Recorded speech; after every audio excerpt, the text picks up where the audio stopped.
Hello! Sur cette vidéo, je vais faire comme si je parlais au mois de terminale qui ne savait pas du tout à quoi s'attendre en demandant un logement Crous. J'en avais aucune idée des logements Crous. Je ne savais pas combien ça coûtait, je ne savais pas si c'était bien ou pas, etc., etc., etc. Je me suis dit, let's go, on va essayer ce truc Crous et on va voir à quoi ça ressemble. Au pire, si j'aime pas, on va signer notre sortie et partir. Tchuss. Cette vidéo va se dérouler en 3 parties. Parte numéro 1, je vais vous donner quelques informations sur la demande ou le renouvellement de demande de logement Crous. Deuxième partie, je vais vous faire le tour de ce logement. Et parte numéro 3, je vais vous dire le prix de ce logement, le prix des charges.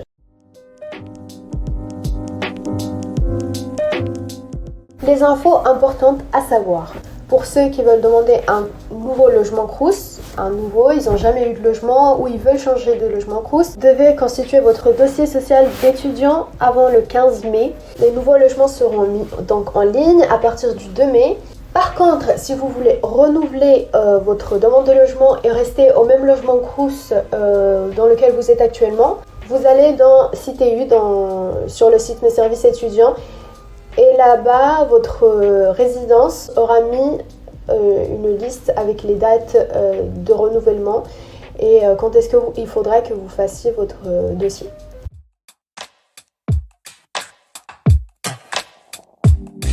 L'entrée.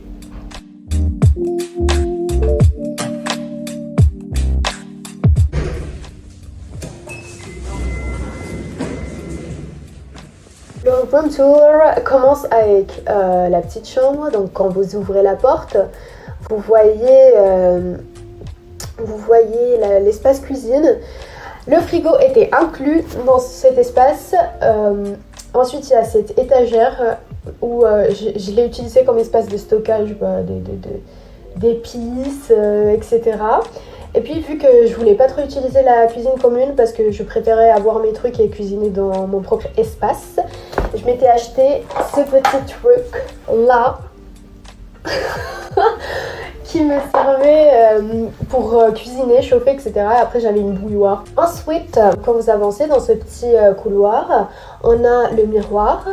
Et à gauche, il y a l'espace trifonction que j'ai malheureusement oublié de filmer. J'ai la haine, j'ai la haine, j'ai la haine.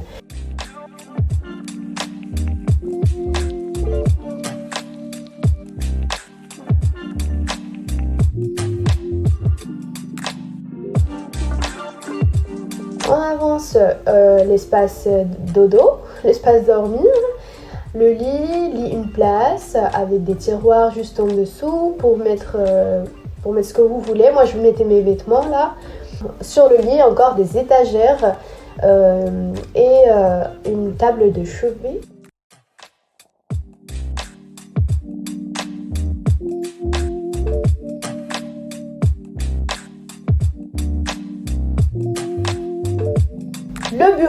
Le bureau bien grand, bien je vais bosser toute la journée, bien il faut que je réussisse mes études. Là il était vraiment vide, mais après l'espace en dessous du bureau, là c'était l'espace stockage de feuilles, etc. Regardez à quoi ça ressemblait après quelques mois d'études.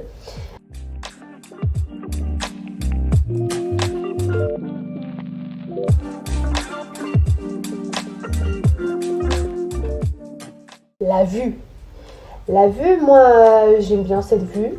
On voit la montagne, on voit les trams passer.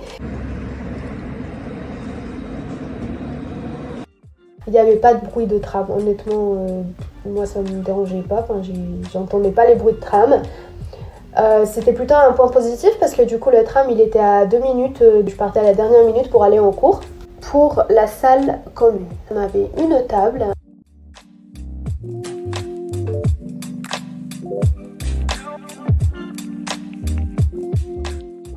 La cuisine, elle ressemblait à ça. Franchement, comme je vous ai dit, je l'utilisais quasiment pas. Et puis voilà quoi, c'est une cuisine étudiante. Il y a plein de trucs et les gens ne nettoient pas forcément comme la cuisine de chez vous. Donc il faut faire avec. Il y a quoi à côté, aux alentours, etc. Juste devant cette résidence, on voit deux restaurants Crous. Un restaurant Crous style cantine et un restaurant Crous où tu pouvais choisir plus pizza, pâtes, tu pouvais choisir. Juste à côté de la résidence, on a la salle de sport et l'espace lave-linge, lingerie, etc. Non, pas lingerie. Ah non, non. Pas de lingerie. Pas mal d'espace parking autour de la résidence.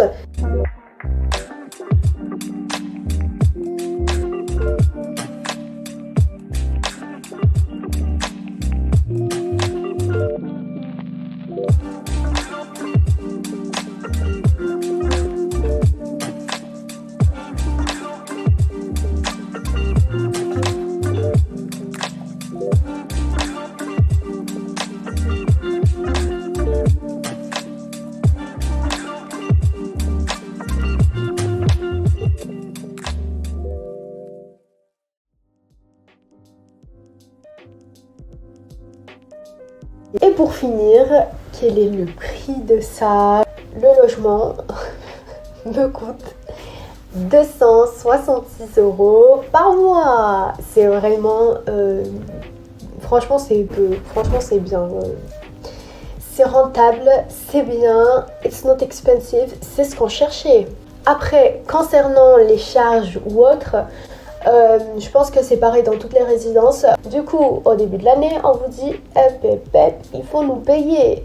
En gros, vous donnez 280 € de préavis, 300 € de préavis. Et en fait, c'est comme une garantie, quoi. Si vous cassez quelque chose dans votre logement Crous, ils vont vous prendre la somme correspondante de cet argent que vous avez donné. Quand vous signez les papiers que vous sortez, on vous les rend au bout de 14 jours. Bien évidemment, il y a aussi le prix de l'assurance habitation à payer. J'avais trouvé une assurance comme ça pour étudiants qui m'avait pas coûté trop cher. Je sais plus combien exactement, mais je sais que j'avais bien cherché pour pas trop payer. Donc voilà, j'espère que vous avez bien aimé cette vidéo. Mon but c'était vraiment d'aider les gens perdus et comme je l'étais l'année dernière, donner une idée de logement Crous, de à quoi ça ressemble, parce que des fois quand on entend logement Crous, on a peur ou on se dit ah oui c'est de la merde, les gens ils habitent dans une grotte. Ah ouais, Crous hein, c'est sale hein. Bisous, bye bye, see ya. Subscribe, like, share and everything.